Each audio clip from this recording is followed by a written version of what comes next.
ગુરુ શિષ્ય અને ખેડૂતની વાર્તા। મારી ચેનલમાં નવા છો તો મારી ચેનલને લાઈક કરો, શેર કરો, સબસ્ક્રાઇબ કરો, ધન્યવાદ। ઘણા સમય પહેલાની વાત છે કે એક ગુરુ અને એક શિષ્ય હતા। બંને બનારસમાં રહેતા હતા અને એક દિવસ તેઓ કોઈ કામ માટે ઉજ્જૈન જઈ રહ્યા હતા। ઉજ્જૈન જતા રસ્તામાં રાત પડી ગઈ। ચારે બાજુ ગાઢ જંગલ હતું અને અંધારી રાત હતી। આ રીતે રાત્રે જંગલમાં રહેવું સલામત ન હતું। રાત થઈ ગઈ હોવા છતાં બંને ચાલતા રહ્યા અને પછી એક ગામ જોયું। ગુરુ અને શિષ્ય બંને ગામ ગયા। તેણે ગામમાં એક ઝૂંપડું જોયું। ગુરુએ શિષ્યને કહ્યું કે આજે આપણે આ ઝૂંપડીમાં રહીશું।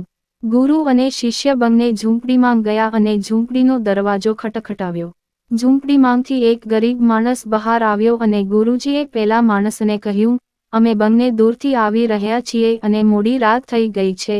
જંગલમાં રહેવું જોખમ વિનાનું નથી, તેથી જ આપણે રાત્રે અહીં રહેવા માંગીએ છીએ।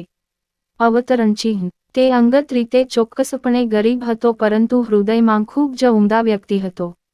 તેણે આદરપૂર્વક ગુરુ અને શિષ્યને ઝૂંપડીની અંદર બોલાવ્યા અને તેમને સ્વાદિષ્ટ ભોજન પીરસ્યું અને રાત્રે સૂવા માટે પથારીની પણ વ્યવસ્થા કરી। ભોજન કર્યા પછી ગુરુજીએ ગરીબ માણસને પૂછ્યું, તમારું ઘર ખૂબ નાનું છે પણ તમે હૃદયથી ખૂબ સમૃદ્ધ છો। તમારી આજીવિકાનું સાધન શું છે? ગરીબ માણસે તેમના વખાણ માટે ગુરુનો આભાર માન્યો અને કહ્યું, મારી પાસે આ ગામમાં સૌથી વધુ જમીન છે પરંતુ તે જમીન બંજર છે જેના પર કોઈ પણ પ્રકારની ખેતી શક્ય નથી, તેથી મારી પાસે એક ભેંસ છે। એ ભેંસનું દૂધ અને ઘી વેચીને મારું ગુજરાન ચલાવું છું। ગુરુજીને તે વ્યક્તિની વાત અજીબ લાગી પરંતુ તે કંઈ બોલ્યા નહીં અને સૂઈ ગયા।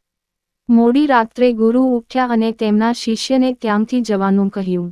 બંને જણ બિચારાને જાણ કર્યા વિના જ ઘરની બહાર નીકળી ગયા અને જતી વખતે ગુરુજી તેમની ભેંસ લઈને ગયા। શિષ્યને તેના ગુરુનું આ વર્તન ગમ્યું નહીં અને તેણે કહ્યું, ગુરુજી, આ ગરીબ માણસ પાસે આજીવિકાનું એકમાત્ર સાધન છે। જો આપણે તેને છીનવી લઈશું તો આ વ્યક્તિ તેની આજીવિકા કેવી રીતે મેળવશે? પોતાના શિષ્યના આવા શબ્દો સાંભળીને ગુરુજીએ હળવું સ્મિત કર્યું અને શિષ્યને કહ્યું, આજથી બરાબર 10 વર્ષ પછી તમે આ સ્થાન પર આવો અને આ વ્યક્તિને ફરી મળો। ની બહાર ગયા। ધીમે ધીમે ઘણા વર્ષો વીતી ગયા। 10 વર્ષ વીતી ગયા પછી શિષ્યને ગુરુજીના શબ્દો યાદ આવ્યા કે તેને ફરીથી ગરીબ માણસના ઘરે જવું પડ્યું। શિષ્ય ફરી એ જ ગામમાં ગયો। ગામમાં પહોંચતા જ તેણે જોયું કે જ્યાં ઝૂંપડી હતી તે જ જગ્યાએ એક આલીશાન મકાન બનેલું છે। આ જોઈને તેને ખૂબ જ આશ્ચર્ય થયું। શિષ્ય જમીનદારને મળવા માંગતો હતો। શિષ્ય ઘરની નજીક ગયો કે તરત જ તેણે એ જ ગરીબ માણસને જોયો પણ આ વખતે તે ગરીબ માણસે ખૂબ જ સારા કપડાં પહેર્યા હતા અને ખૂબ જ સમૃદ્ધ દેખાતા હતા। શિષ્ય તે વ્યક્તિ પાસે ગયો અને કહ્યું, તમે મને ઓળખો છો? હું એ જ બાળક છું જે 10 વર્ષ પહેલા રાત્રે તેના ગુરુજી સાથે તમારા ઘરે રોકાયો હતો। તે વ્યક્તિએ તેની વાત સાંભળીને તરત જ શિષ્યને ઓળખી કાઢ્યો અને કહ્યું, હા, મને તે ખૂબ યાદ છે। જો તમે લોકો તે રાત્રે મારી ઝૂંપડીમાં ન આવ્યા હોત તો કદાચ હું આજે પણ આ જ ગરીબીમાં જીવતો હોત। તમે ગયા પછી મારી ભેંસ પણ ક્યાંક ગઈ અને મેં મારી બંજર જમીન પર અથાક મહેનત કરીને એ જમીનને ફળદ્રુપ બનાવી દીધી અને હવે એ બંજર જમીન પર મારી પાસે હરિયાળી પાક ઉગી રહ્યો છે। આ જમીન હું આ ગામનો સૌથી સમૃદ્ધ ખેડૂત બન્યો છું।